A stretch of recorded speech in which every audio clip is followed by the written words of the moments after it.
When I was about 14, 15, my godfather, Jimmy, passed away of bowel cancer. And then that got my sort of interest in healthcare to begin with, about helping other people. Nobody wants a robot when they come in for treatment. They want a human being to look after them.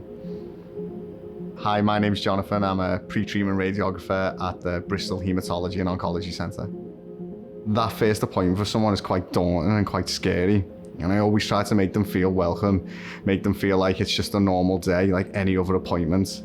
And I think that's what my aim each day is, to make sure that patient's left thinking, oh, that was easy, that was nothing.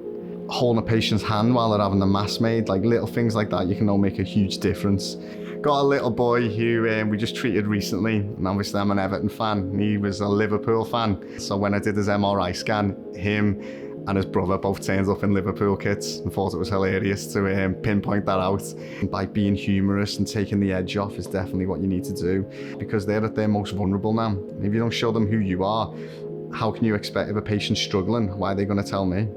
You always get that one patient that touches you and it does affect you and you take it home with you. You've got to try and distance yourself from that, because otherwise you'd come to work being sad every day and you couldn't do it. There was a little boy, and there's only a couple of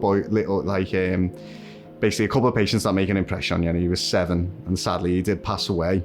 And the last thing, he came back to us because he had to have treatment again. And the one thing he said to me was, will you remember me? And that's the only boy, and he's still like getting goosebumps now, like still is the one that I think about, just so he knows that I do remember him. Equipment-wise, radiotherapy is probably on the pricier side.